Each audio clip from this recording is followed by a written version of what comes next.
Right, so this is the latest book that we're going to be chatting about, and I hope that you're going to rush out to all the good stores and get your copy as well. It's called Her Peace at War, and in studio, I'd like to welcome now Sister Fazila Carriem. Assalamu alaikum.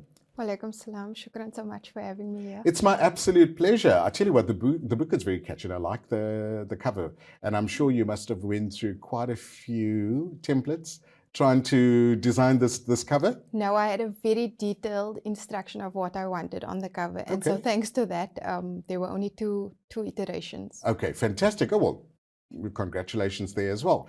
So the book itself, Her Peace at War, I would imagine it's a very personal story about your journey. But before we get into that, let's chat about your journey in terms of your earlier years before you became this aspiring writer.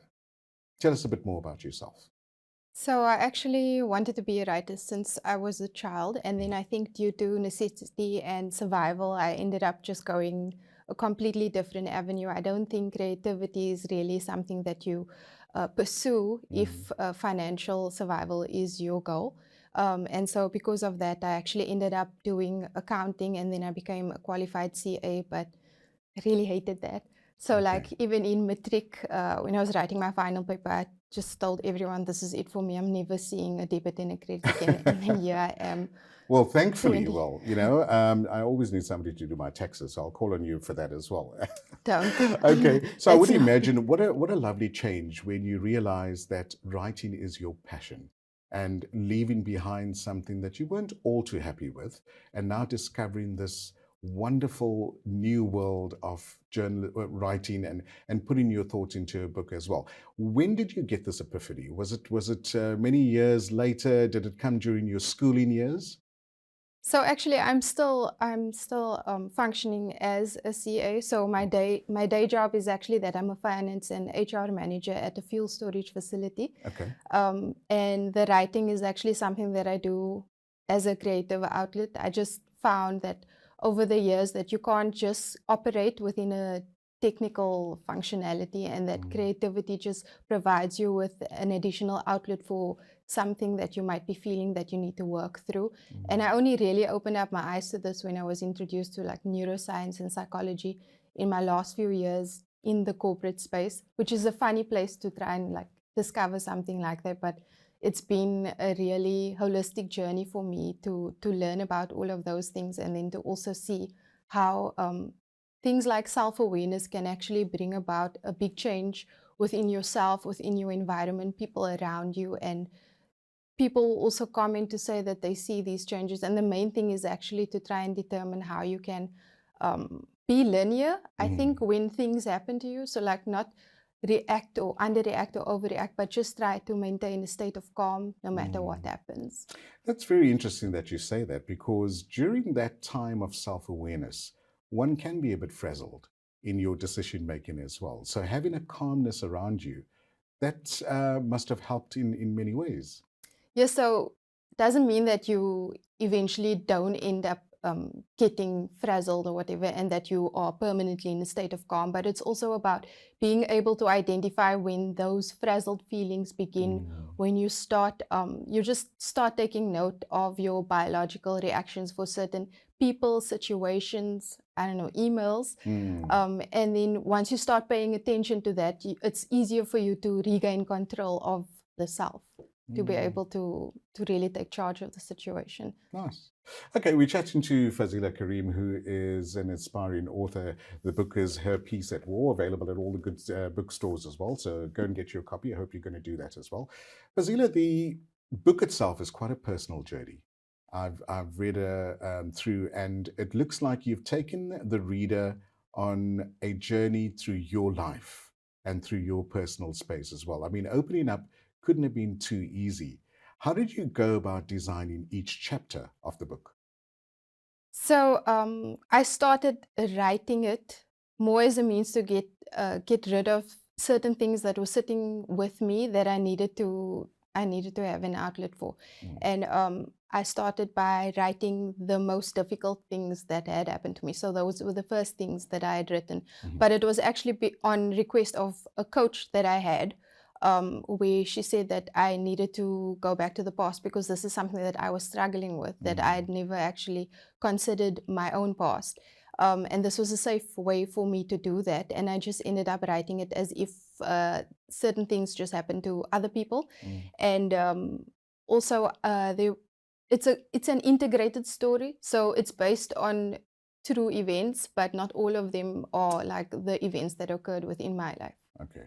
All right. Well, I would imagine that when you write in, I wouldn't say an autobiography, but very close to it, but it's more story form as well. Designing each chapter, did you have to put each chapter according to the way the timeline in your life occurred? So that was very similar, but I didn't actually do it according to that. Okay. So if you look at my life, especially in the last 10 years or so, I've been very corporate, very technical. If you look at the insights profile, I was quite a blue kind of person.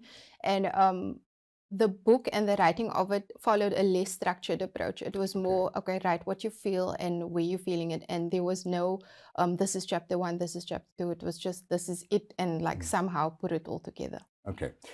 Your style of writing is very easy on the eye. It's very user friendly. And I would imagine that quite a few people could relate to some of your stories. Have you had feedback like this? First of all, I appreciate that. Thank you. You're welcome. I was really worried about whether I was conveying the right thing and if people could see the stories in it. But the feedback that I've had is that it's quite relatable. I'm bringing up music and lyrics that people haven't heard in a while, but they are nostalgic about, which is surprising for me because it's not the mainstream commercialized pop culture of the time. So that's interesting, but it's also brought about this level of connection with my readers. So that's been good. Okay. In terms of your readers, have you attracted all types? I mean, have they come from different demographics, or is there a specific target audience for the book? It's quite interesting because when I decided to publish, when I decided to take this out there, my main goal was to reach a teenager that's going through the same things that I experienced growing up. And so I just really felt like with the big font and like you said, the easy to read and just very relatable storyline, I just felt that it was for a teenager, but I wasn't too aware of what the teenage space is right now, because 2023 versus 1999 is a very different crowd. Absolutely. And but in your mind, it's all connected still, and there's not so many different things. But what I found is that my readers have actually been the mothers of those teenagers, and a lot of them have sought out the book so that they could find a way to relate to their kids a bit better now. And I think it does give that level of understanding once again for when you were a teenager and going through the motions of wanting to be validated, wanting to connect, wanting to belong. I got you. So.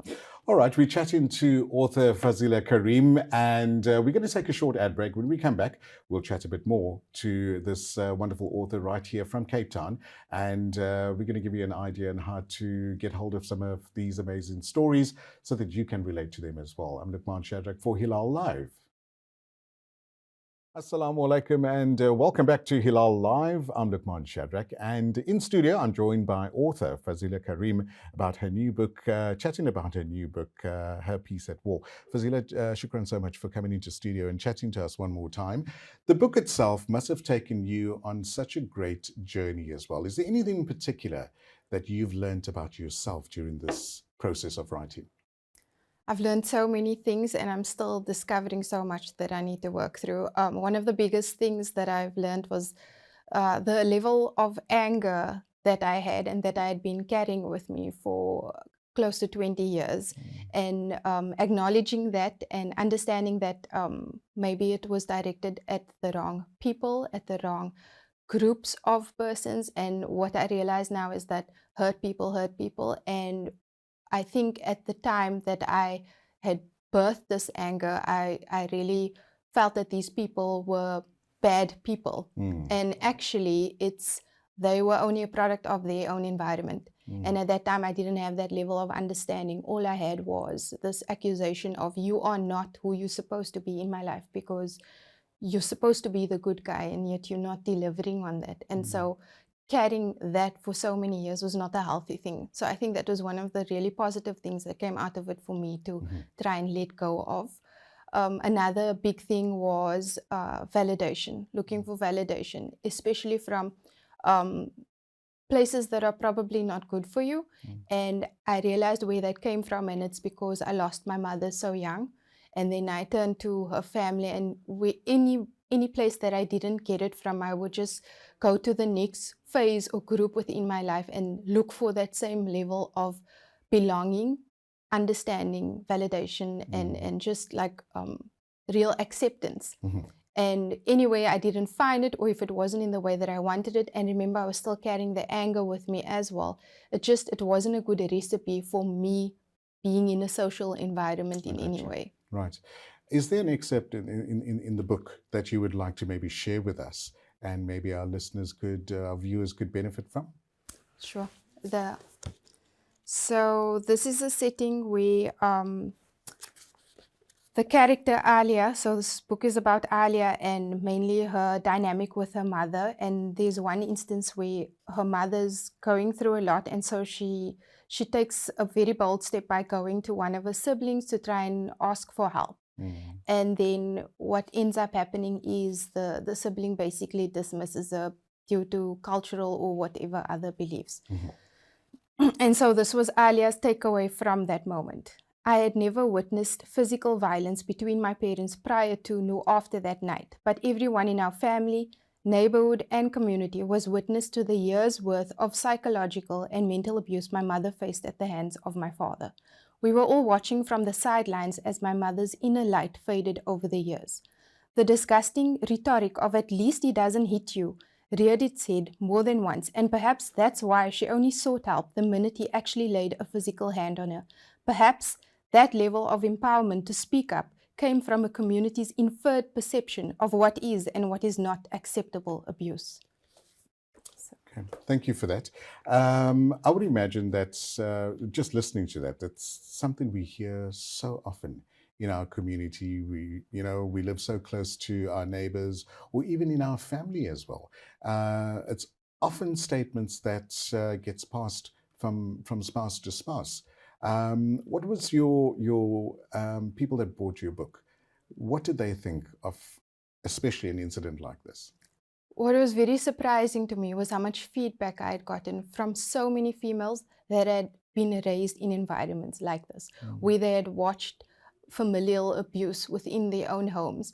And I did not know that, because a lot of these people were people that I also knew growing up. And had I known that, had we all come together as a group, who knows, we could have maybe saved one or two people. I don't know. But that's also in the past, and it is what it is right now. But what we should be doing differently is validating those voices of people that come forward to speak up. Because still what happens is that they are being shut down and people are dismissing it. They are, let's not get involved. And the biggest thing that gets thrown around is you chose to marry this person. This is... Social media plays such an important part in how one gets your message across, your book across. Where can people find you on all the good social media platforms? So I've got an Instagram page that's called @author_Fazila, and that's basically where you can find me. That's where I would try to connect with readers and potential new audience. And I do have a website that is currently the only space where the book is available. So you can obtain a hard copy via www.fazilacarriem.com. And then if you want a Kindle copy, it's available on Amazon as well. Fazila, once again, congratulations on this book. We can't wait for the next couple of books to come out, and we're going to be watching this space very carefully, and inshallah I invite you back into studio to talk about your next book. Shukran so much. I look forward to that. Thank you. Shukran so much. And that's Fazila Carriem chatting to us about her very latest book, Her Peace at War. Do go out and check it out on all the very good social media platforms, especially on Instagram and her personal page, and purchase a copy as well, because I do know there's a bit of a cathartic approach to how we need to heal, and maybe these stories could do that for you as well. We're going to take a short break. After the break, we continue with Hilaal Live. I'm Lukman Shadrach for Hilaal Live.